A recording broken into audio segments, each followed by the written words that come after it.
시청자 여러분 안녕하십니까? 주말 잘 보내고 계십니까? 문재인 대통령의 김원봉 발언 파문에 대한 청와대의 해석이 매우 이상하고 깊이가 없으며 또 하나의 왜곡이 되고 있습니다. 이념 문제에 대해서 제대로 이해하지도 못하면서 그저 말로만 편의적으로 이념을 뛰어넘어서 좌우 통합을 이루고자 하는 것이다. 그러면서 각종 임시정부 사례도 들면서 왔다 갔다 했습니다. 제가 우선 청와대의 해명을 소개를 해드리고 이것이 왜 이념 문제에서 이탈을 하는 것인지 설명을 해드리겠습니다.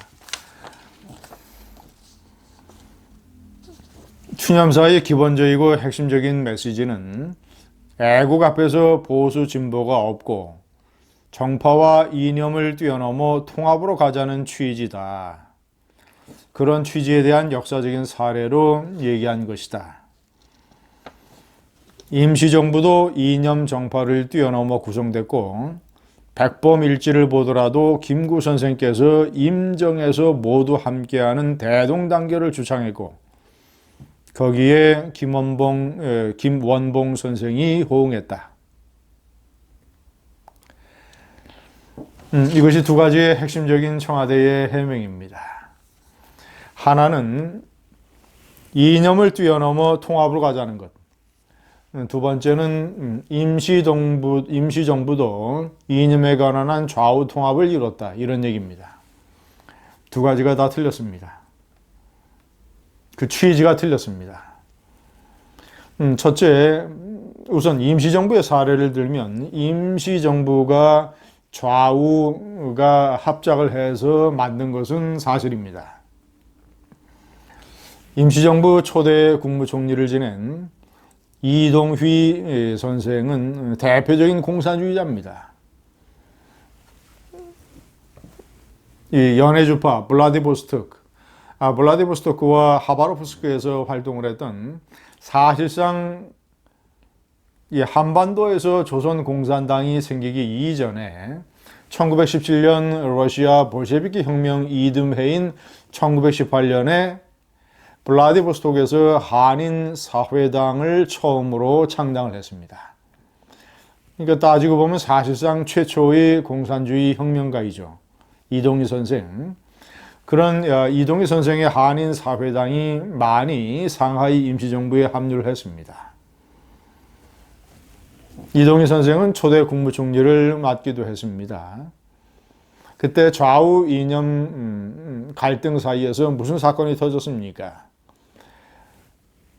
레닌의 볼셰비키 정부에서 200만 루블을 상하이 임시정부에 지원을 했는데 그 40만 루블을 최초에 이 한인사회당, 이동희 선생 계열의 한인사회당을 통해서 상하이 임시정부로 지급이 됐는데 이것이 상하이 임시정부 전체에 공정하게 배분이 돼서 활동자금으로 쓰이지 않고 일부 사회주의 세력에게 독점됐다. 이런 논란으로 이른바 레닌 200만 루블 사건까지 터진 것 아니겠습니까?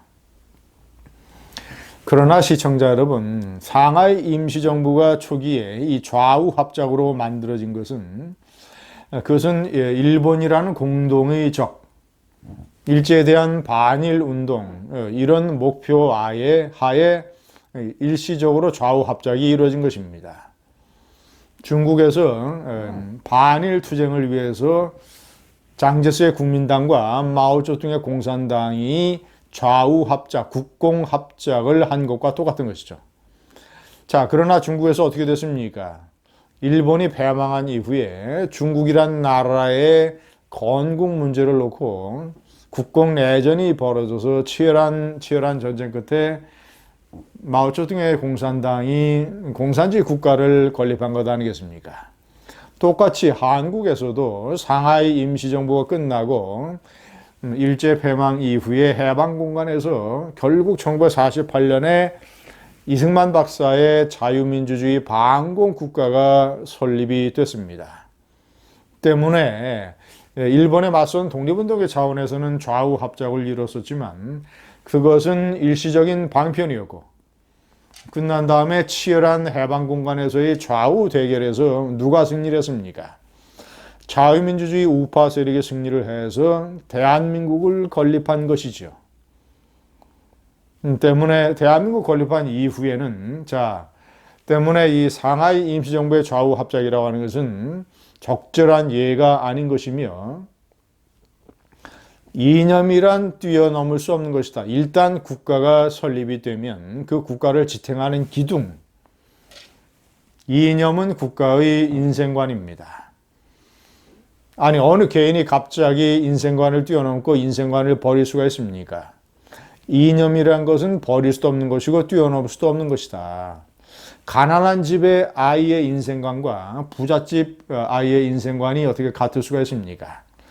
가난한 집의 아이가 자기 인생관을 포기하고 부잣집 아이의 인생관을 흉내내거나 갑자기 무슨 인생관을 뛰어넘는다고 해서 좌우 가난한 집과 부잣집의 인생관을 섞어서 짬뽕으로 만들게 된다면 그 인생관이 제대로 기능을 할 수 있겠습니까? 인생관이라고 하는 것은 그 인간의 정신이요, 뼈대이고 기둥인데 국가의 인생관, 이념도 마찬가지입니다. 이념은 절대 뛰어넘을 수 있는 존재가 아닙니다. 특히 제가 이념 1과 이념 2로 구분해서 설명을 드리는 내용 중에서 특히 이념 1은 절대로 뛰어넘거나 포기하거나 무슨 좌우 합작이 될 수 있는 양보의 대상이 될 수 있는 것이 아닙니다. 이념에는 이념 1과 이념 2가 있습니다. 이념 1이라고 하는 것은 그 공동체의 정체성에 관한 문제, 그 공동체, 국가가 어떻게 건국이 됐으면 어떤 이념과 가치로 나라가 세워졌는가, 그 과정은 어떠했으며 그 이후에 건국의 이념을 지키기 위한 여러 이 전쟁을 포함한 여러 투쟁에서 어떤 과정을 이뤘으며 그리고 그 이념이 어떻게 해서 단단하게 굳어졌는가, 그리고 그런 이 역사와 이념의 토대 위에서 그 공동체, 국가가 앞으로 미래에 어떤 것을 지향을 하는가, 이것이 이념 1입니다. 이에 반해 이념 2는 이념 1의 하위 개념입니다. 그렇게 해서 생성된 공동체를 어떻게 운영할 것인가, 공동체 운영 방식에 관한 것입니다. 예를 들어서 복지제도는 어떻게 할 것인가, 보편적 복지인가 아니면 선택적 복지인가, 세금, 부자들에게 세금을 더 많이 매길 것인가 아니면 법인세를 낮추고 이런 문제, 세 번째 소수자 정책, 성적 소수자 아니면 또 사회적으로 이 많은 어려움에 처해 있는 소수자들을 위한 정책은 어떻게 가지고 갈 것인가, 사형제도는 유지할 것인가 폐지할 것인가, 난민, 최근에 많은 논란이 되고 있는 난민 문제, 그리고 특히 미국에서 보수와 진보를 가르는 하나의 척도가 되고 있는 총기 소유 문제, 이런 것들이 공동체 운영 방식에 관한 것입니다. 중요한 것은 선진국을 포함한 많은 국가에서 보수와 진보, 좌와 우가 정권을 주고받습니다. 그런데 정권이 바뀌면 이 이념 2, 공동체의 운영 방식에 관해서는 많은 변화가 있게 됩니다. 왜냐? 저런 정책들에 관해서 각자 노선이 다르기 때문에. 그래서 좌우 보수 진보에 따라서 이념 2는 적잖은 변화를 겪게 됩니다. 그러나 대부분의 나라에서 이념 1, 공동체의 정체성, 역사, 가치, 비전, 이런 것들은 흔들리지 않습니다. 좌우가 바뀐다 하더라도. 이 문재인 좌파 정권이 가장 큰 실수를 저지르는 것이 이념 2에서 너무나 커다란 폭으로 국가의 공동체 운영 방식에 손을 댄다는 것과 절대로 손을 대서는 안 되는 이념 1, 공동체의 정체성 분야에 관해서 마구 칼을 들이댄다는 것입니다. 이 나라의 건국 과정, 1948년 자유민주주의 반공 건국 과정, 건국 이념, 그리고 역사 가치 비전, 앞으로 북한의 2,500만 공산주의 정권 하에서 신임하고 있는 우리 동포들을 자유민주 체제로 흡수해서 7,500만 자유민주 통일 국가를 만들어야 된다라는 이 나라의 통일 비전까지도 마구잡이로 난도질해서 이념 완 부분을 황폐하게 만들었다는 것입니다.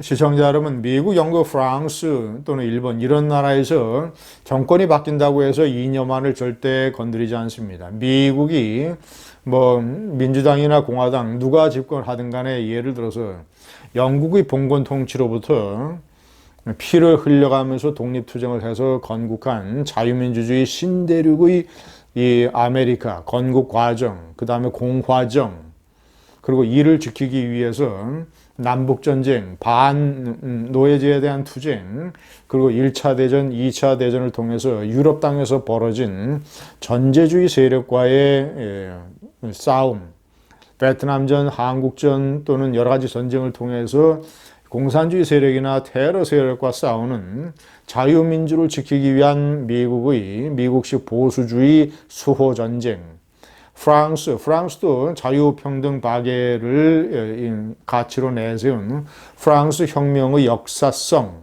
이런 것에 관해서, 그리고 또 예를 들자면 알제리 식민 지배가 역사적으로 어떤 과오를 저질렀는지 이런 것들, 영국도 마찬가지입니다. 1948년에 청교도 혁명, 그리고 1689년에 이 명예혁명, 이 두 가지 혁명을 시초로 해서 근대 혁명의 역사를 열어간 것, 그리고 1차 세계대전, 2차 세계대전에 참전해서 영국적 가치를 지키기 위한 투쟁, 이런 것들에 관한 이념 완에 관해서, 정체성에 관해서 정권이 바뀐다고 해서 함부로 칼을 대는 세력은 없습니다.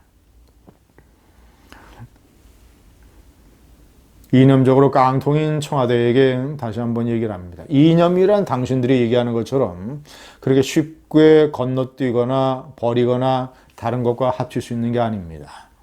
이념은 국가의 생명입니다. 머리와 심장에 깊이 박아두어야 되는 국가의 생명입니다. 감사합니다.